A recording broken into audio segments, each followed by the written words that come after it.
But your second question is to regulate microfinance. I think the regulator who is most involved in such issue is the Financial Service Authority, which is the England's regulatory body. It regulates all the financial sector. These are two schools. One school is after to regulate the whole financial sector. The other school is just to put with the central bank regulating the banks only. I'm in favor of the second school because the other financial institutions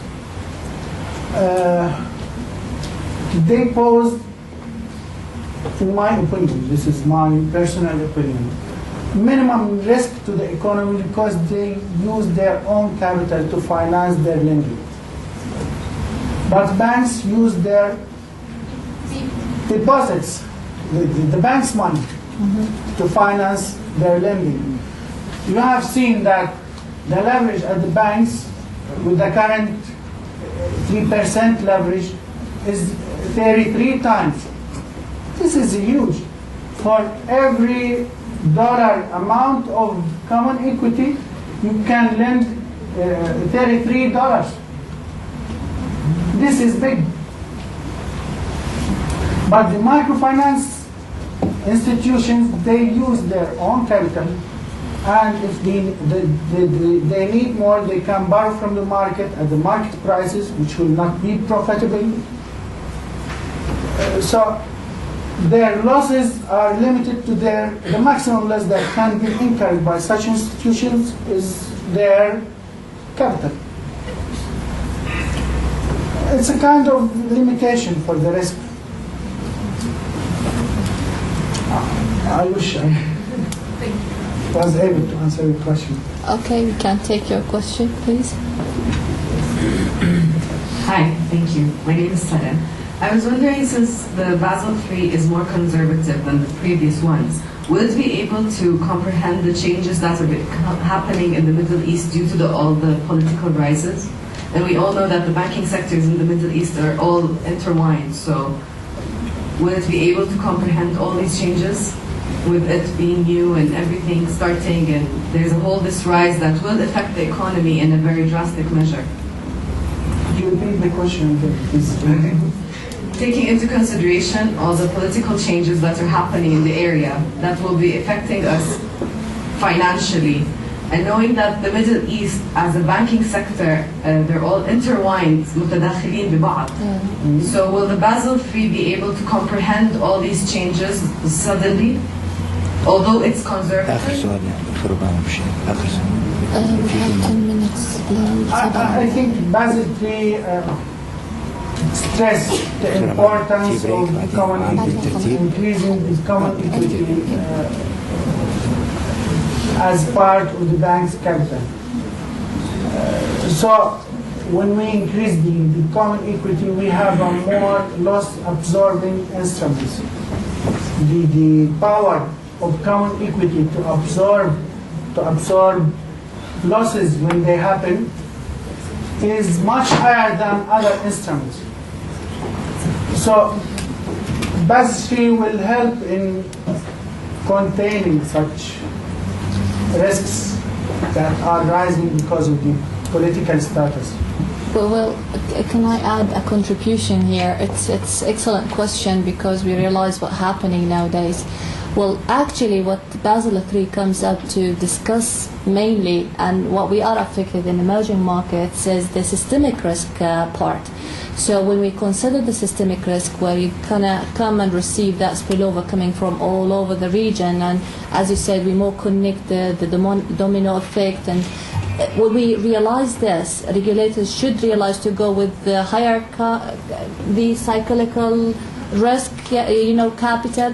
So we have a margin for these regulators to come up with more additional, additional capital to add.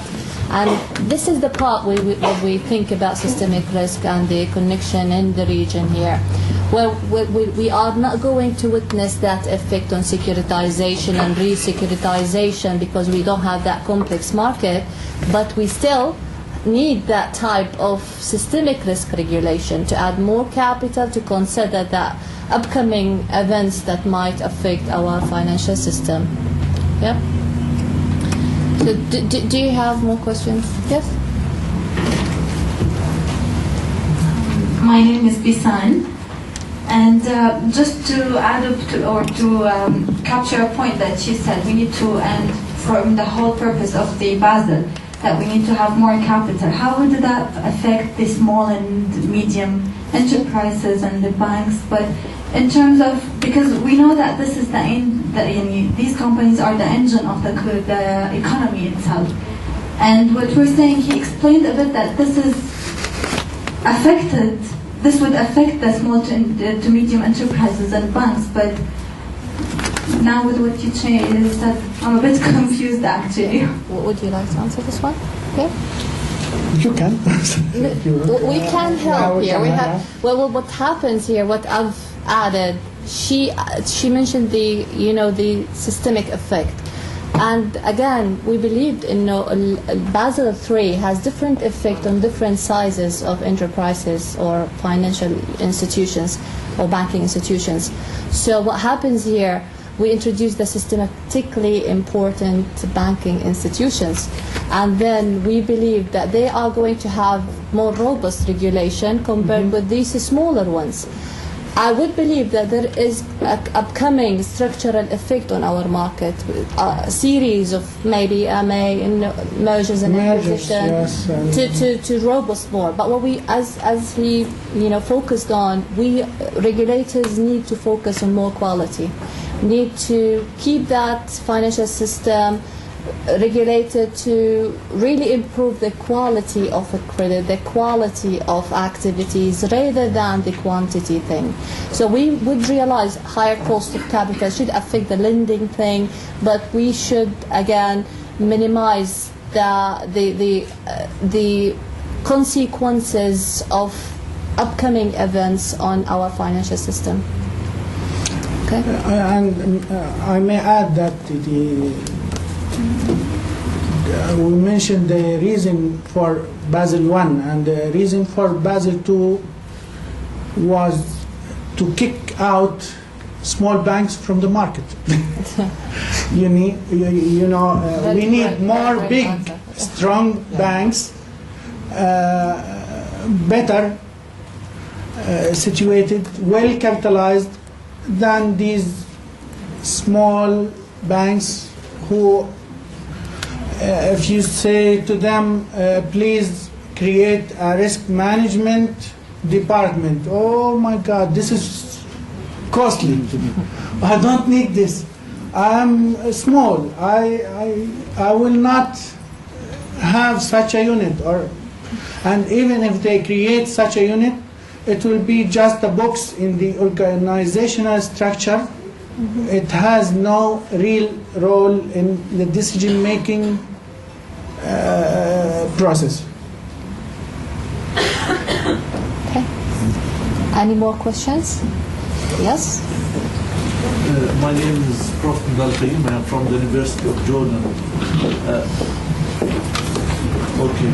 As you have mentioned, for Basel III and its applications on emerging markets, we recognize that Basel III concentrated too much on the quantitative dimensions. But in these days, the qualitative factors are very important. And many people argue that the governance of risk in banking sector, even in corporations, are very important. Because if you are looking for the financial crisis, we can consider the main cause of financial crisis is directly related to corporate governance and the behavior of managers of financial institutions.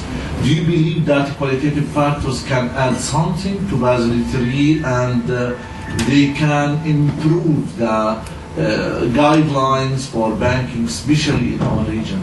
Thank you.